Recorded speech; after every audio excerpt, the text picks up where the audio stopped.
આદેશ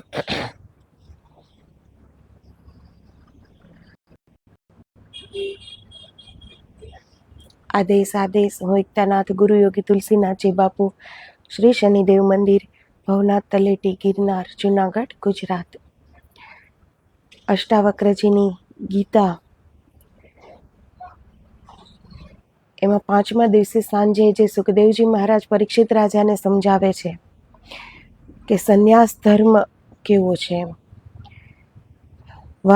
સંન્યાસી થતા અગાઉ વાનપ્રસ્થાશ્રમ પાળ્યા પછી એ 4 આશ્રમો જે આપણા શાસ્ત્રમાં વર્ણવેલ છે એ પ્રમાણે પહેલાંના જમાનામાં રાજા હોય કે પ્રજા હોય, પરંતુ એ આશ્રમના નિયમોનું પાલન કરતા હતા. 50 વર્ષ પૂરા થતાં 51મા વર્ષે, મતલબ કે વાનપ્રસ્થાશ્રમ, ત્યારે બધા જ જંગલમાં જઈને એકાંતમાં આત્મકલ્યાણ માટે સાધના કરતા હતા. તો જે સમયમાં શાસ્ત્ર મુજબ જે સમયમાં જે કરવાનું કહ્યું છે એ પ્રમાણે જો નિયમથી ચાલીએ તો એમાં બધા આશ્રમ જ છે. સંન્યાસ આશ્રમ છે, તે ગૃહસ્થ પણ આશ્રમ છે. જો એની મર્યાદાનું, એના નિયમોનું પાલન કરીએ આપણે તો એ પણ એક આશ્રમ છે. જેવી રીતે 1 થી 25 વર્ષ સુધી વિદ્યા ગ્રહણ કરવાનો એ સમય છે, કંઈક અર્જિત કરવાનો, કંઈક પ્રાપ્તિનો સમય છે. પછી ગૃહસ્થાશ્રમ છે, એ પછી વાનપ્રસ્થાશ્રમ છે. તો સુખદેવજી મહારાજ એ બધા આશ્રમોનું જ્ઞાન, એનો ઉપદેશ આપે છે પરીક્ષિત રાજાને. એટલે એમાં કહે છે કે બ્રહ્મચર્ય આશ્રમમાં ગૃહસ્થ, વાનપ્રસ્થ અને સંન્યાસ આશ્રમના ધર્મો ત્યાગવા. ગૃહસ્થ આશ્રમમાં બ્રહ્મચર્ય, વાનપ્રસ્થ અને સંન્યાસ આશ્રમના ધર્મો ત્યાગ કરવા. વાનપ્રસ્થાશ્રમમાં બ્રહ્મચર્ય, ગૃહસ્થાશ્રમ અને સંન્યાસ આશ્રમના ધર્મો ત્યાગ કરવા. કેમ કે જે સમયે આપણે જે આશ્રમના નિયમોનું પાલન કરીએ છીએ તો આગળ જે આપણે કર્યું છે એ બધું ત્યાગ કરવું પડે છે. કે ગૃહસ્થ આશ્રમમાં છીએ અને પછી આપણે વાનપ્રસ્થ આશ્રમમાં ગયા છીએ તો પછી એ ગૃહસ્થ એ બધું જ ભૂલવું પડે છે, ત્યાગ કરવો પડે છે. એનો વિચાર સુદ્ધા પણ ન હોય, સંસારનો વિચાર સુદ્ધા પણ ન હોય, એવી રીતે એ આશ્રમનો નિયમોનું પાલન કરવું પડે છે. જો આત્મકલ્યાણ સાધવું હોય તો, નહીતર બધાના માટે આ સંસાર છે જ. માર્ગ 2 જ છે, એક તો અંદરની યાત્રા, એક બહિર યાત્રા. નક્કી આપણે કરવાનું છે, ચુનાવ આપણો, કે આપણે કયા રસ્તે જવું છે. બહિર યાત્રા છે એ આપણે જન્મોથી કરતા આવ્યા છીએ. આ કંઈ આપણે પહેલી વાર તો જન્મ થયો નથી આપણો, સદીઓથી, યુગોથી આપણો જન્મ ઉપર જન્મ લઈ રહ્યા છીએ. તો જે બહિર યાત્રા છે એમાં તો આપણે ભટકી જ રહ્યા છીએ. 84 લક્ષ યોનિમાંથી ભટકીને, એમાંથી પસાર થઈને કોઈ પુણ્ય અર્જિત થાય છે, ઉદય થાય છે પુણ્યનો, ત્યારે મનુષ્યનો અવતાર પ્રાપ્ત થાય છે. છતાં પણ મનુષ્યના અવતાર પ્રાપ્ત થવા છતાં પણ આપણે આપણું આત્મકલ્યાણ ન સાધીએ તો આ અવતાર પણ પશુ સમાન જ છે. આપણો જ્યારે ઇતર યોનિમાં જન્મ થયો હશે, 84 લક્ષ યોનિમાંથી આપણે આવ્યા છીએ, તો ત્યારે આપણી પાસે એ સમજ નથી, એ ઇન્દ્રિયો નથી જેટલી માનવ પાસે છે. તો પશુઓને જાણ નથી કે આત્મકલ્યાણ કેવી રીતે કરવું, પણ માનવને ખ્યાલ છે કે આત્મકલ્યાણ કેવી રીતે કરવું. છતાં પણ એ તરફ જવાવાળા કેટલા છે? ખુદના સુખ માટે, બહિર્મુખી સુખ માટે, ભૌતિક સુખ માટે પૂરું જીવન આપી દે છે, પરંતુ આત્મકલ્યાણ માટે, જપ, ધ્યાન, સાધના માટે આપણે 24 કલાકમાંથી કેટલો સમય આપી શકીએ છીએ?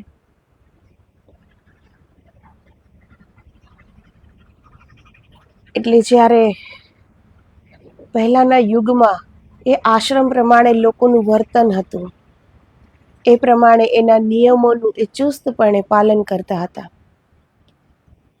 એટલે આપણે એને સતયુગ કહીએ છીએ અને આજે છે કળિયુગ. કે ગમે એટલા વર્ષના થઈએ, કોઈ નિયમ નથી, કોઈ આશ્રમનો નિયમ નથી.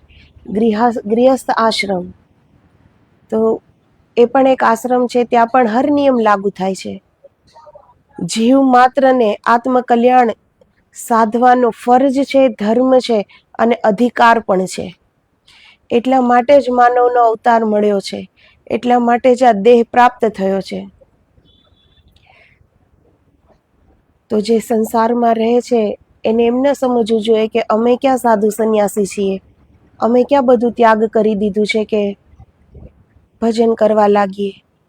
પરંતુ એ તો જન્મસિદ્ધ અધિકાર છે. જીવ માત્રનો અધિકાર છે કે મોક્ષ પ્રાપ્ત કરવો. એમાં કઈ ભેદ નથી સંસારના કે સંન્યાસના. એ તો બધાને જ કરવાનું છે, જેને આપણું ભલું આપણે ખુદ સ્વયં કરી શકીએ છીએ. બીજા સદગુરુ છે, સંતો છે, એ આપણને માર્ગ બતાવી શકે, પરંતુ ચાલવું તો આપણે જ પડે ને. એ પ્યાસ તો આપણી જ હોવી જોઈએ ને કે હા ત્યાં સુધી જવું છે. એ લક્ષ્ય તો આપણે નિર્ધારિત કરવાનો છે ને. એ મંજિલ તો આપણે આપણી દ્રષ્ટિ સામે રાખવાની છે ને કે ક્યાં પહોંચવું છે. સંસારની બહિર યાત્રા એ ભટકાવીને ક્યાં લઈ જશે જેનો કોઈ અંત નથી. તો પછી ક્યારેક રૂકી જઈએ અને અંદરની યાત્રા કરીએ અને એ અનંતની શોધ કરીએ, જ્યાં પરમ સુખ છે. બહિર યાત્રામાં એક બે ક્ષણનું સુખ છે, એ સુખ પાછળ દુઃખ ઊભું જ છે. પરંતુ અંદરની યાત્રામાં એમાં પરમ સુખ છે, કેમ કે એ કરવા માટે જ આપણે આવ્યા છીએ અને અહીં આવીને આપણે કરવા કંઈક બીજું જ લાગ્યા. તો સુખદેવજી મહારાજ એ આશ્રમોમાં શું કરવું, શેનો ત્યાગ કરવો એ પરીક્ષિત રાજાને સમજાવે છે. ધ્યાનમાં મક્ષિકા આદિ જંતુઓના સ્પર્શથી વૃત્તિ ચલિત ન થવા માટે મસ્તકે ઓઢવું, પરંતુ મનની ચેતનતા દૂર થતા શરીરે માત્ર રાખોડી ઘસીને ધ્યાન કરવું, તેમજ પ્રથમ યોગારૂઢ થવા મુદ્રિકા અને આસનોનો ઉપયોગ કરવો, કિંતુ યોગારૂઢ થયા પછી તેનો ત્યાગ કરવો. ઇન્દ્રિયો પર વિજય પ્રાપ્ત કરવા સુધી લૌકિક દ્રશ્ય ન જોવાય, કેમ કે ડાયરેક્ટ તો ન થઈ જાય ને બધું. ગૃહસ્થાશ્રમ પૂરો થયો છે, વાનપ્રસ્થાશ્રમમાં ગયા છે, તો તાત્કાલિક તો એ સંસારને ભૂલવાના નથી.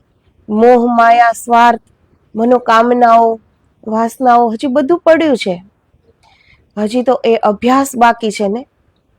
એક સંન્યસ્ત જીવનનો અભ્યાસ બાકી હોય છે. તો એના માટે સુખદેવજી મહારાજ કહે છે કે જંગલમાં ચલો કોઈ નથી, એકાંત છે, પરંતુ કોઈ જીવજંતુ અડતા પણ મન વિચલિત ન થાય. એટલા માટે નિયમોનું પાલન કરવું જરૂરી છે. પછી જ્યારે મન પર કાબુ આવી જાય છે, આપણે એ સંસારને બિલકુલ અંદરથી ત્યાગ થઈ જાય છે. કરવો નથી પડતો કે હવે વાનપ્રસ્થાશ્રમમાં છીએ એટલે એકલા છીએ, એકાંત છે એટલે સંસારનો ત્યાગ કર્યો છે, એમ નહીં. અંદરથી વિરક્તિ આવી જાય છે. એ થાય છે આપણા અભ્યાસ દ્વારા, આપણી સાધના દ્વારા, પ્રભુમય જીવન જીવવામાં, ધ્યાન ઉપાસના જપ કરવાથી એ બધું સંભવ બની શકે છે. તો સુખદેવજી મહારાજ કહે છે કે જ્યારે મન ઉપર કાબુ આવી જાય ત્યારે પછી એ નિયમોનું પાલન નથી કરવાનું કે કોઈ જીવજંતુ ન અડે એટલા માટે આપણે વસ્ત્ર પૂરું શરીર ઢાંકી રાખીએ.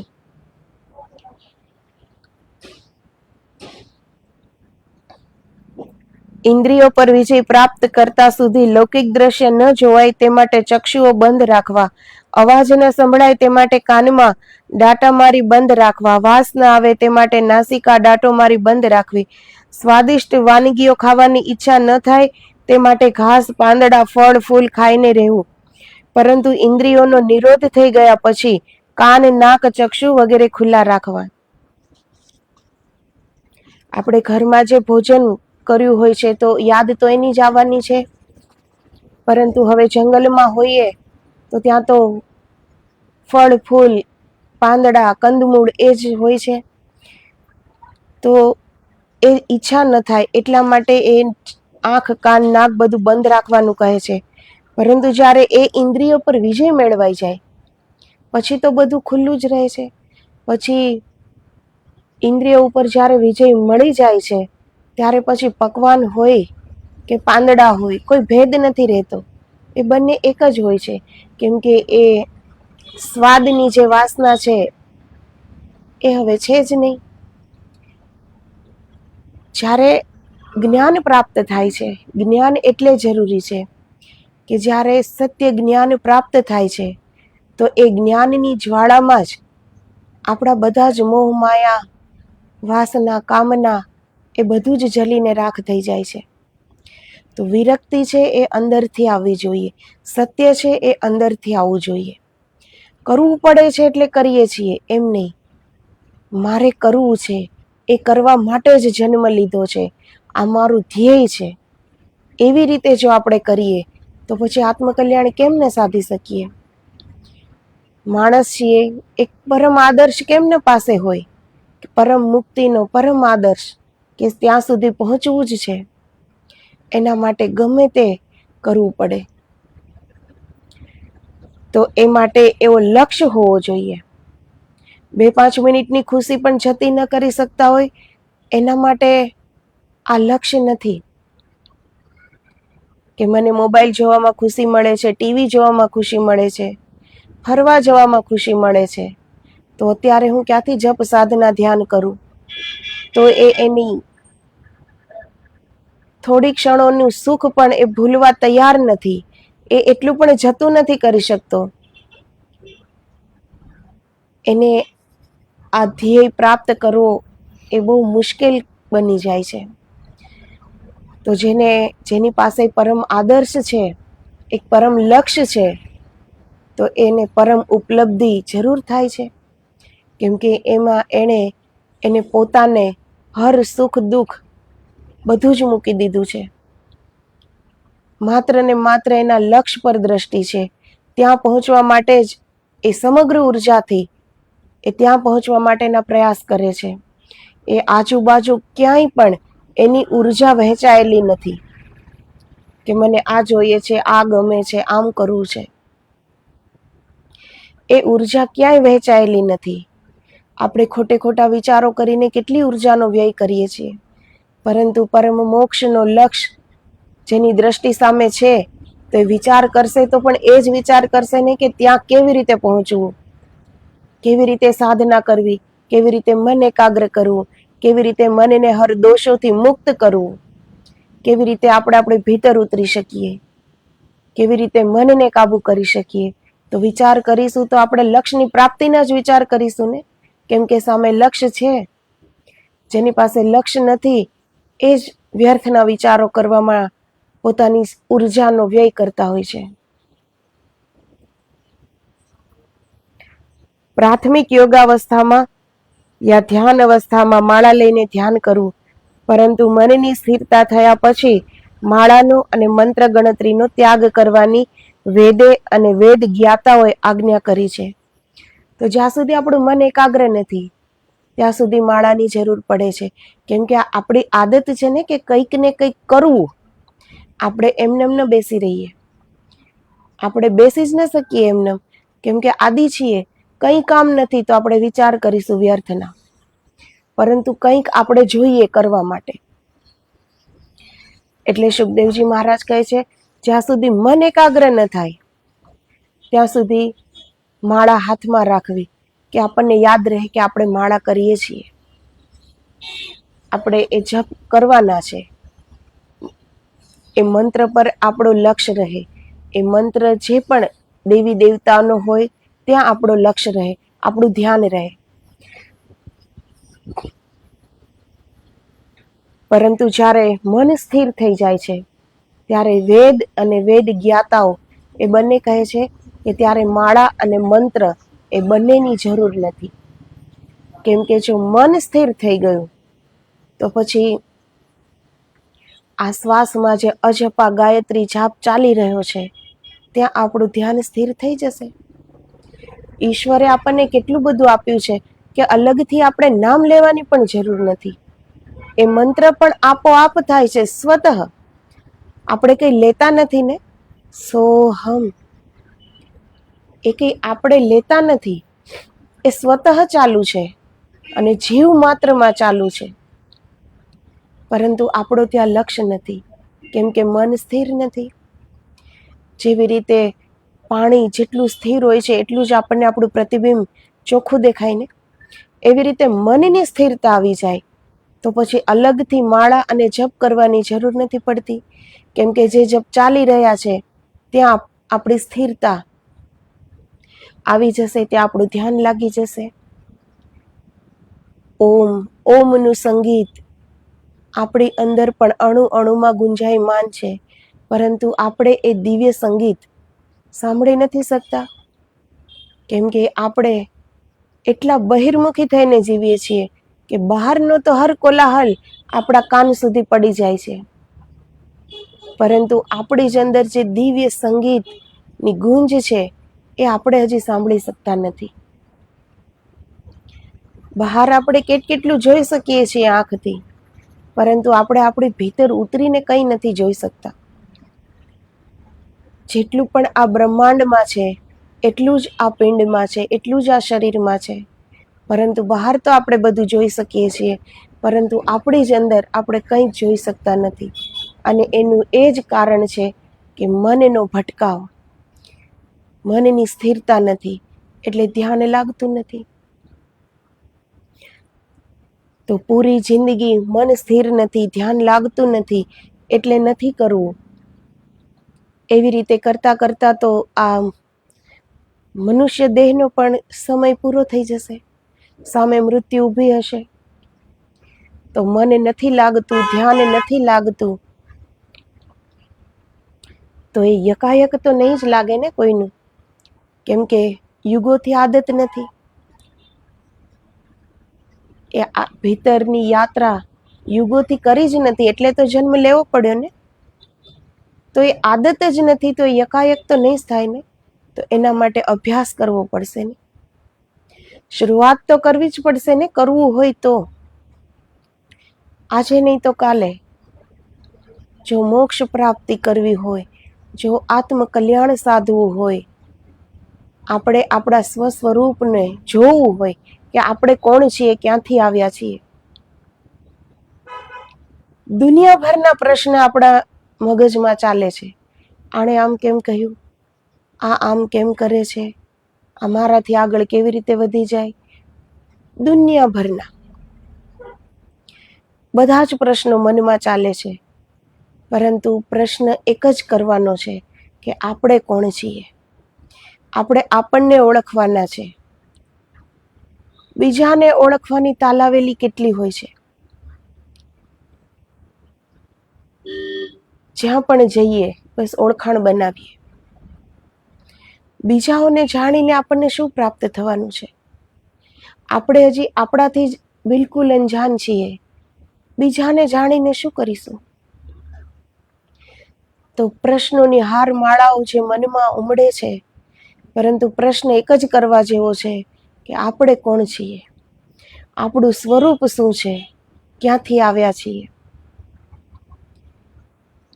તો એ સત્ય સ્વરૂપને સમજવું હોય તો ક્યાંય જવાની જરૂર નથી. જે પણ સ્થાને છીએ ત્યાં જ આપણે ભીતર ઉતરીએ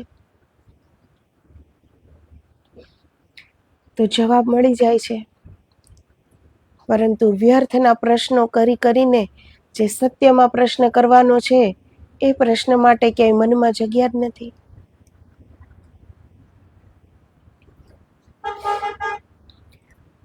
તો તેથી આત્મલક્ષ્ય સ્થિર થયા બાદ તમામ ક્ષર અને અક્ષરને બ્રહ્મરૂપ સમજીને તેથી શ્રેષ્ઠ એવા ઋતુ પરમ બ્રહ્મ સિવાયની તમામ દેવો ઈશ્વરો આદિની ઉપાસના જાણતા કરવા કહ્યું છે.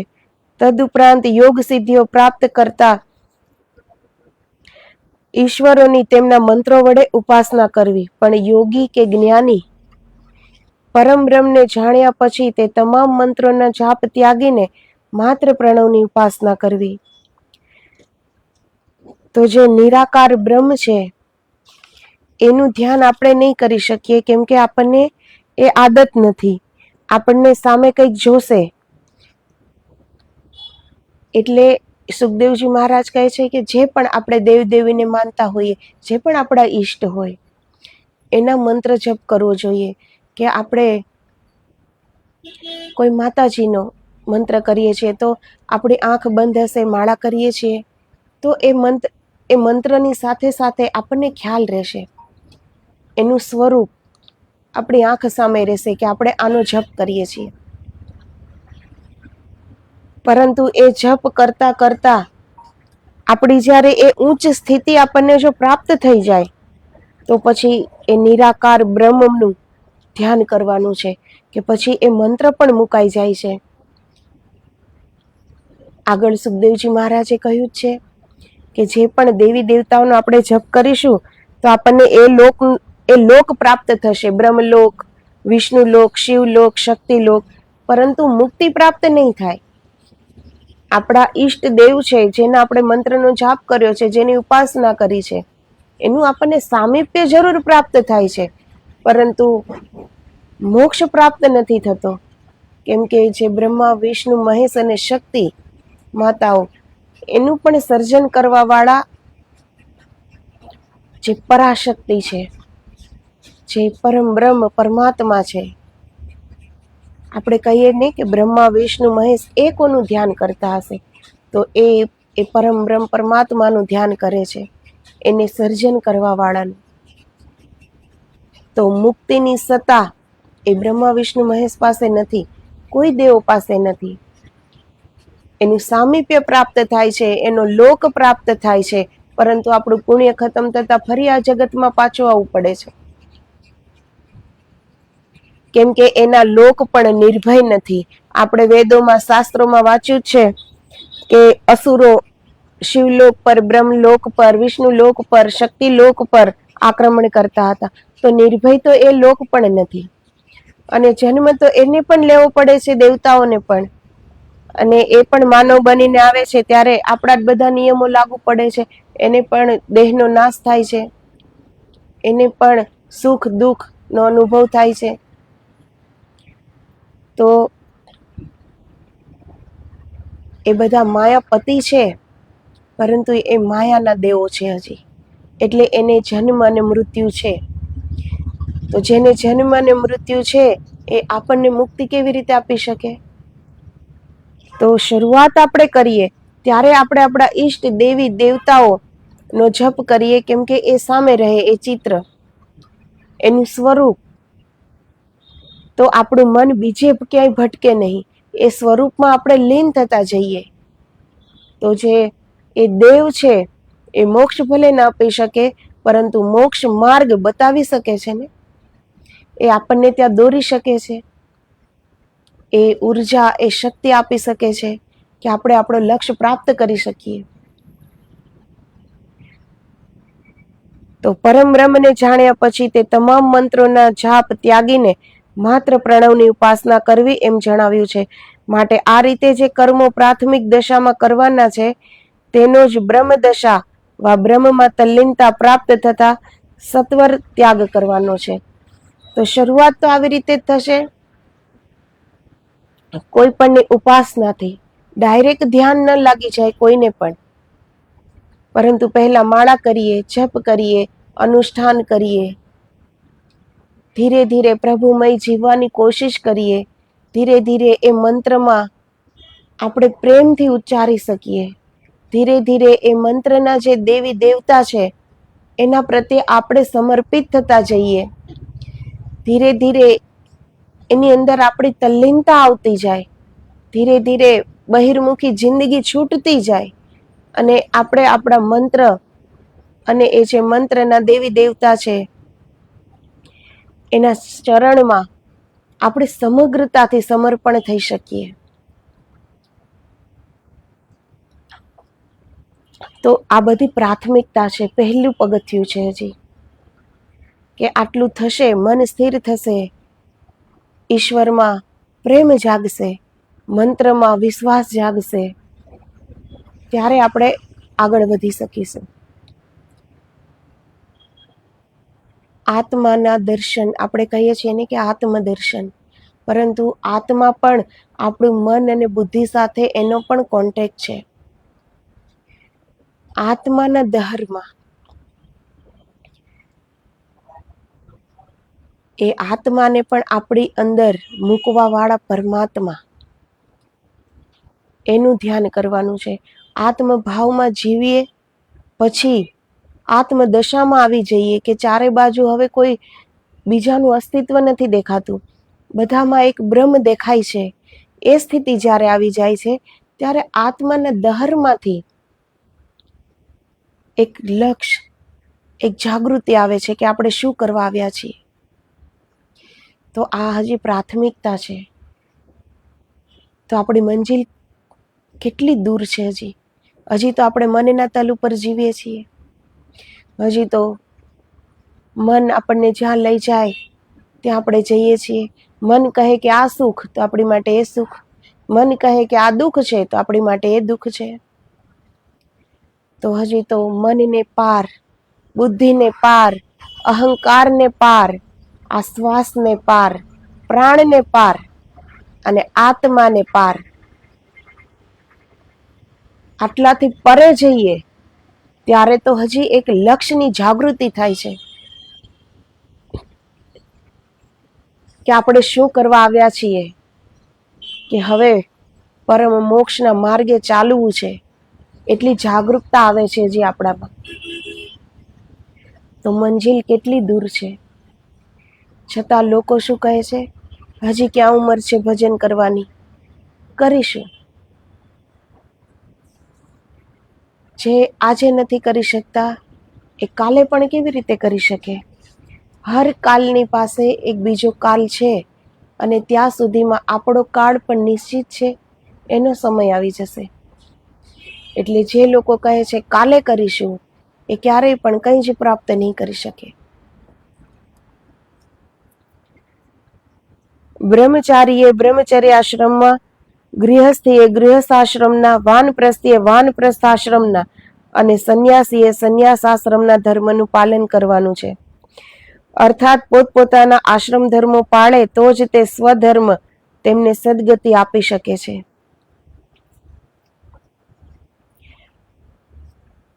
તો જે સમયે આપણે જે આશ્રમનું નિયમોનું પાલન કરતા હોઈએ તે પૂર્ણપણે કરવાનું છે.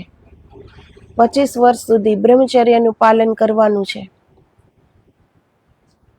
તો એ ખાલી તનથી નહીં પણ મનથી, વિચારથી, દરેક રીતે બ્રહ્મચર્ય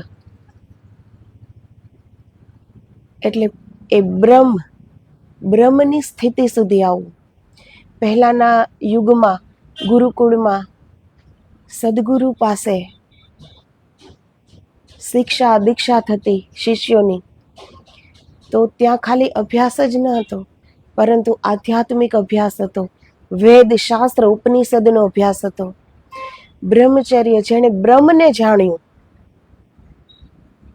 જેણે ચારે બાજુ આ બ્રહ્મ જ વ્યાપ્ત છે એ આચરણમાં લીધું, એને બ્રહ્મચર્ય કહેવાય છે. તો જે આશ્રમમાં આપણે છીએ એ જ આશ્રમના નિયમોનું પાલન કરીએ તો જ એ સ્વધર્મ આપણને એક સદગતિ આપી શકે છે.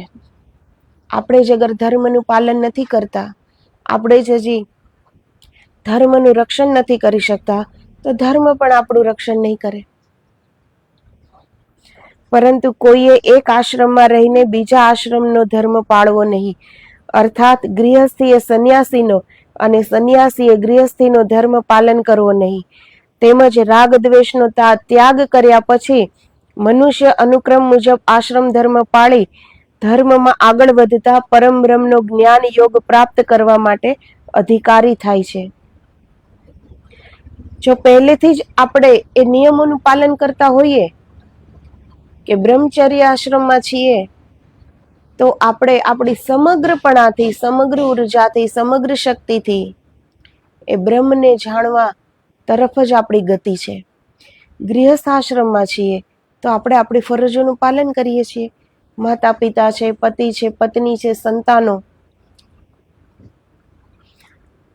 આપણું વંશ વધી શકે એ માટે સંતતિ, આપણું કુટુંબ સારી રીતે ચાલી શકે એ માટે સંપત્તિ એને અર્જિત કરવું. પરંતુ જ્યારે વાનપ્રસ્થ આશ્રમ છે તો ત્યારે આ બધું ભૂલીને આ બધાનો ત્યાગ કરીને જવું પડે છે.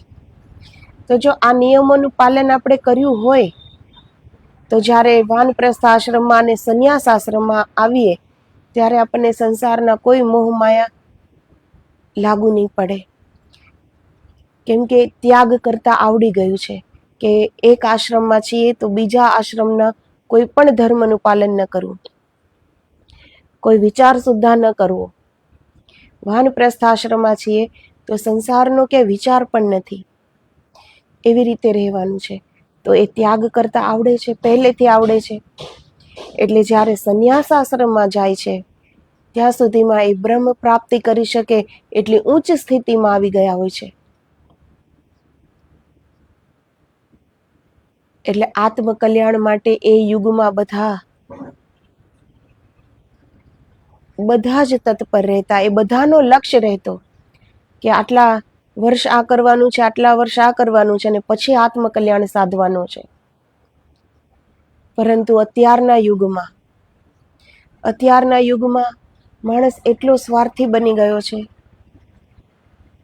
કે ખુદનું સુખ, ખુદની ખુશી એનાથી આગળ એણે કંઈ વિચાર્યું જ નથી કે આપણે શું કામ આવ્યા છીએ, ક્યાં જવાનું છે, શું કરવાનું છે, એ કંઈ જ ખબર નથી. અત્યારે ખુશી થવી જોઈએ બસ. એ ખુશી ભલે 2 ઘડીની હોય, પરંતુ અત્યારે હું ખુશ છું, કાલનો વિચાર નથી કરવો. તો જેને મૃત્યુનો વિચાર જેને નથી એ ક્યારે પણ પોતાનું આત્મકલ્યાણ નહીં સાધી શકે, કેમ કે એને ખ્યાલ જ નથી, એ ખ્યાલમાં જ નથી રહેતો એ વિચાર કે મૃત્યુ મારું પણ આવશે, સમય આવી જશે. અહીં કોઈ અમર થઈને આવ્યું નથી. ઈશ્વર પણ જન્મ લે છે તો એને પણ જવું પડ્યું છે. તો આપણે ક્યાંથી આવ્યા છીએ, ક્યાં જશું, આપણી ગતિ કેવી થશે એ વિચાર નથી. વિચાર છે કે હું અત્યારે ખુશ છું ને, હું અત્યારે સુખી છું ને, બસ એ પર્યાપ્ત છે એના જીવન માટે. એટલે કાલનો કોઈ વિચાર નથી કરતું કે પછી ગતિ કેવી થશે. પરંતુ જ્યારે આપણું મૃત્યુ થાય છે ત્યારે કંઠ સ્થાનમાં આપણો જીવ વિશ્રામ કરે છે. જીવ માત્રનું જ્યારે મૃત્યુ થાય છે ત્યારે એ કંઠમાં એ જીવ વિશ્રામ કરે છે અને કંઠ સ્થાનમાં પોતાનું જીવન, પૂરેપૂરું જીવન દેખાય છે. ત્યાં જેવી રીતે આપણે મોબાઈલમાં કે ટીવીમાં જોઈએ છીએ ને પિક્ચર, એવી જ રીતે આપણા જીવનનું પિક્ચર પૂરેપૂરું આપણને એ કંઠ સ્થાનમાં આપણે જોઈ શકીએ છીએ. ત્યારે પછી અફસોસ થાય છે કે શું કરવા આવ્યા હતા અને શું કર્યું. અધ્યાત્મમાં કોઈ પૂંજી પાસે નથી તો ગતિ કેવી થશે? એ યોની સામે જ ઊભી હોય છે, એ જોઈ શકે છે એ જીવ કે હવે કર્મ પ્રમાણે ક્યાં જવાનું છે. પછી અફસોસ થાય છે, પરંતુ પછી સમય નથી, પછી શ્વાસ પણ નથી, એ સમય ચાલ્યો ગયો. આ સંસારમાં કોઈ મહામૂલ્ય હોય છે એ છે સમય, કે જે સમય ચાલી જાય છે એને આપણે પાછો લાવી શકતા નથી. એ સમય ગયો એ ગયો. તો જ્યારે આપણે જીવિત છીએ, હજી જિંદગી પાસે છે, ત્યાં સુધીમાં આપણે સમજી અને એવી રીતે આચરણ કરીએ, જે માટે આવ્યા છીએ એ કરીએ. આપણું જ હિત છે ને. આ જન્મ મરણના, આ સુખ દુઃખના, આ શોક આનંદના, આ બધું ઘડી બે ઘડીના સુખ છે, પરંતુ પરમ સુખના માર્ગે આપણે જશું તો એ સુખ પણ આપણને જ પ્રાપ્ત થવાનું છે ને. તો આપણું હિત છે એ આપણે જ કરી શકીશું. સંત છે, સદગુરુ છે, માર્ગ બતાવશે, ચાલવું તો આપણે જ પડશે. એ માટેની તૈયારી આપણી હોવી જોઈએ. ઈશ્વરને પ્રાપ્ત કરવાની, આપણને સ્વયંને ઓળખવાની પ્યાસ આપણી હોવી જોઈએ. ગુરુ કહે છે કે વિરક્ત રહો, એટલે કોશિશ કરીએ, એમ વિરક્તિ નથી આવતી. વિરક્તિ તો અંદરથી આવે છે, એ વૈરાગ્ય અંદરથી આવે છે. અને એ વૈરાગ્ય ઉપર ખાલી સાધુ સંન્યાસીઓનો જ અધિકાર નથી, જીવ માત્રનો અધિકાર છે. એ વૈરાગ્ય બધામાં આવવો જોઈએ, તો જ ઈશ્વર તરફ આપણી ગતિ થશે ને. નહીતર તો પૂરી જિંદગી સંસાર તરફ જ ગતિ રહે. વૈરાગ્ય નહીં આવે, વિરક્તિ નહીં આવે, ત્યાં સુધી તો આપણે ઈશ્વર તરફ ગતિ કરવાના જ નથી. ત્યાં સુધી તો આપણી આ જ યાત્રા શરૂ રહેશે, સંસાર તરફની દોડ શરૂ રહેશે. તો સંસાર તરફની જે દોડ છે એની મંજિલ ક્યાંય નથી. એ દોડીને થાકવાનું જ છે, એ દોડીને ફરી 84 લક્ષ યોનિમાં જવાનું છે, એની કોઈ મંજિલ નથી. પરંતુ જો એ વિરક્તિ આવી, એ વૈરાગ્ય આવ્યો, એ સત્ય જાણવાની પ્યાસ ઉઠી, એ ઈશ્વરથી દૂર હોવાનો વિરહ જાગ્યો, અને આપણે આપણી અંદરની યાત્રા કરી, તો એની મંજિલ છે. એ નકામી દોડ નથી, અંદરની યાત્રાની મંજિલ છે કે જેટલા ભીતર ઉતરીશું એટલા જ એ પરમ બ્રહ્મ પરમેશ્વરમાં લીન થતા જઈશું, અને એક સ્થિતિ કે એ પરમાત્મામાં એકાકાર થઈ જશું, અને સ્વયં પણ એ જ પરમાત્માનું રૂપ બનીને વ્યાપક બની જશું. તો એ સર્વેશ્વરમાં લીન થવા માટે ભીતરની યાત્રા એક જ માર્ગ છે. બહારની યાત્રા બધાએ કરી જ છે ને, બધાને અનુભવ છે જ. બહારની યાત્રા કોણે નથી કરી? મંદિરોમાં, આશ્રમોમાં બધા જાય જ છે ને. કોને વૈરાગ્ય આવ્યો, કોને વિરક્તિ આવી, કોણ મોહમાયાથી છૂટી શક્યું, કોણ આસક્તિથી છૂટી શક્યું, કોણ સ્વાર્થ, નિંદા, દ્વેષથી છૂટી શક્યું. બહિર યાત્રા તો બધા કરે જ છે ને. ગંગા, યમુના, સરસ્વતી, પવિત્ર જળમાં સ્નાન બધાએ કર્યું જ હશે. કોનું મન નિર્મળ થયું? જેવા હતા એવા ને એવા જ આપણે મંદિરેથી પાછા આવીએ છીએ, સદગુરુ પાસેથી એવા જ કોરા કોરા પાછા આવીએ છીએ. પવિત્ર નદીઓના સ્નાન કરીને પણ મનના એક પણ દોષ હટતા નથી, જેવા હતા એવા જ પાછા આવીએ છીએ. તો બહારની યાત્રાની કોઈ મંજિલ નથી, પરંતુ ભીતરની યાત્રા ધીરે ધીરે મનના દોષ મુક્ત કરાવશે, કેમ કે આપણે આપણું અવલોકન કરીશું. ભીતરની યાત્રામાં આપણે આપણું અવલોકન કરીશું, તો આપણામાં કેટલા દોષ છે એ આપણે જોઈ શકીશું. ઈશ્વરે આપણને એ ઇન્દ્રિય આપી છે દોષ જોવા માટેની, પરંતુ આપણે એનો ઉપયોગ કરીએ છીએ બીજાના દોષ જોવા માટે. ઈશ્વરે એટલે આપણને એ ઇન્દ્રિય નથી આપી કે આપણે બીજાના દોષ જોઈએ. સમગ્ર સૃષ્ટિનો સર્જનહાર એ બધાના કર્મ જોવે છે. આપણને એ કામ નથી સોંપ્યું કે આપણે બીજાનું જીવન જોઈએ, બીજાના દોષ જોઈએ, બીજા શું કરે છે એમાં જ દિવસ પૂરો કરીએ.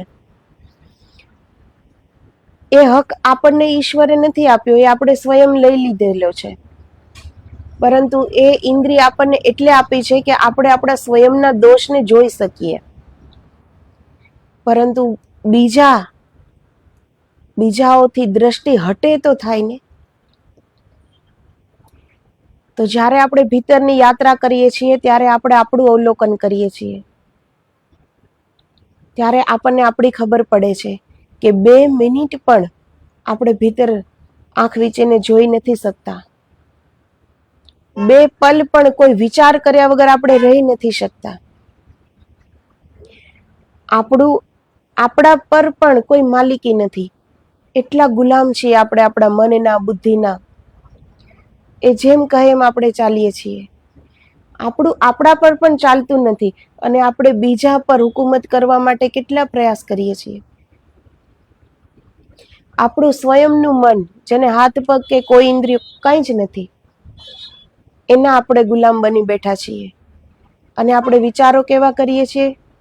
બીજાના માલિક બનવાના, કે હું કહું એમ આ બધા કરવા જોઈએ.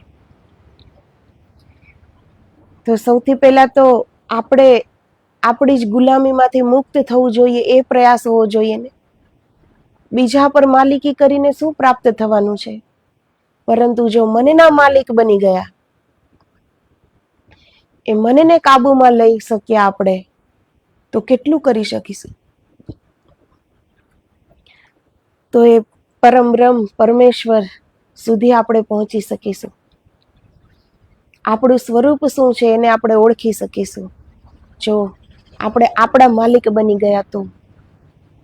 બીજાના માલિક બનવા જઈશું તો એ અહંકારનો એટલો ભાર છે કે ક્યારેય ઉપર નહીં ઉઠવા દે. તો આપણે આપણા માલિક બનીએ, મનને ગુલામ બનાવીએ. આપણે જે ગુલામ બનીને બેઠા છીએ એમાંથી મુક્ત થઈએ, તો ધીરે ધીરે મન શુદ્ધ થઈ જશે. ક્યાંય પવિત્ર નદીઓમાં નાહવા જવાની જરૂર નહીં પડે. એમને મન નિર્મળ બની જશે જ્યારે દોષોથી મુક્ત બનશે. બુદ્ધિને આપણે એક સદવિચાર સાથે જોડીએ કે ઈશ્વરના દર્શન પ્રાપ્ત કરવા છે, હું કોણ છું એ જાણવું છે, તો બુદ્ધિ પણ એ સદવિચાર કરશે. તો આપણે આપણું અવલોકન કરીશું તો ધીરે ધીરે આપણે આપણી મંજિલ સુધી જઈ શકીશું. બહારની યાત્રામાં ક્યાંય નહીં જઈ શકીએ. બસ બહાર તો ભટકાવ છે, ઉલઝન છે, અને ફરી 84 લક્ષ યોની છે. ફરી ઈશ્વર અનુકંપા કરે, ફરી માનવ બનીશું, ફરી આપણે એવું ને એવું જીવીએ છીએ. અને આ ચક્ર ક્યારેય પૂરું થતું નથી. તો ક્યારેક રૂકીને એક અલગ યાત્રા કરીએ, અંદરની યાત્રા કરીએ.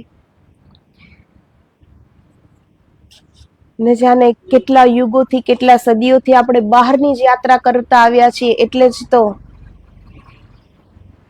આપણે જન્મ પર જન્મ લઈએ છીએ, આપણે આપણી આત્માને ભટકાવ્યા કરીએ છીએ. આપણી આત્માને આપણે આ દેહના અલગ અલગ વસ્ત્ર આપ્યા કરીએ છીએ આપણા કર્મ પ્રમાણે. એ પછી કોઈ પણ દેહ મળે, પશુ, પક્ષી, કીટ, ઝાડ,